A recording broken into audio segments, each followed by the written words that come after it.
Hi. അപ്പോൾ തുടരും cinema. കുറച്ച് ദിവസം കഴിഞ്ഞിട്ടാണെങ്കിലും സിനിമ ഞാൻ കണ്ടു. അപ്പോൾ കണ്ടവരുണ്ടെങ്കിൽ ലൈക്ക് അടിക്കുക.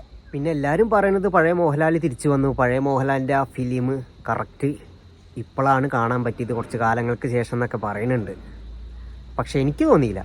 സാധാ മോഹൻലാലിൻ്റെ ഒരു സിനിമ അത്ര തന്നെ എനിക്ക് ഫീൽ ചെയ്തുള്ളൂ. എല്ലാം കൊണ്ടും പടം മോശമായി ഞാൻ പറയണില്ല, പക്ഷേ എന്നെ സംബന്ധിച്ചിടത്തോളം ഒരു സാധാ മോഹൻലാലിൻ്റെ ഒരു പടം. ബാക്കിയുള്ളവർക്ക് എങ്ങനെയാണെന്ന് എനിക്കറിയില്ല. പിന്നെ എന്താ വെച്ചാൽ ഈ ഫസ്റ്റ് മുതൽ ഇൻ്റർവെൽ വരെ ഒന്നും മനസ്സിലാവില്ല. അവിടെ എവിടെ എന്തോടാ അതൊക്കെ എങ്ങനെ കൊണ്ടുപോകും.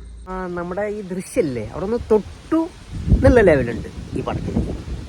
പിന്നെ പറയാനുള്ളത് പറഞ്ഞാൽ ഇതിൻ്റെ ഇൻ്റർവെല്ലിന് ശേഷമാണ് അവിടെയാണ് മോഹൻലാലിൻ്റെ അഭിനയം വന്നത്. അതൊരു രക്ഷയില്ല, അത് സൂപ്പർ.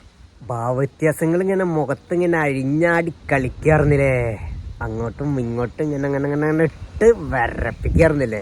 അതാണ് ഒറ്റയാൻ ഇറങ്ങിയെന്നാ പറയുക. ഒന്നിക്ക് എടുത്ത് പറയാണ്ട് ഞാൻ കാത്തിരുന്നൊരു രംഗമുണ്ട്.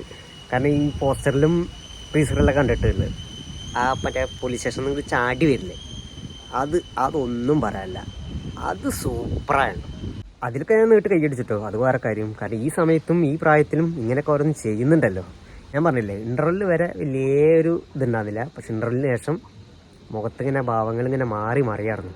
എന്തായാലും പടം ഉഷാറായിരുന്നു, പടം രസമുണ്ട്. അതേപോലെ തന്നെ ലാസ്റ്റ് അവനെ പോലീസ് അറസ്റ്റ് ചെയ്തിട്ട് അവനെ ജയിലിൽ കൊണ്ടുപോകുന്നുണ്ട്. അവിടെയാണ് പടത്തിൻ്റെ ആ ഒരു ഹൈലൈറ്റ് കിടക്കുന്നത്. ഞാൻ പറയുകയാണെങ്കിൽ എൻ്റെ ഒരു അഭിപ്രായത്തിൽ, നിങ്ങൾക്ക് എങ്ങനെയാണെന്ന് എനിക്കറിയില്ല. അപ്പോൾ അത്രയൊക്കെ തന്നെ എനിക്ക് പറയാനുള്ളത്.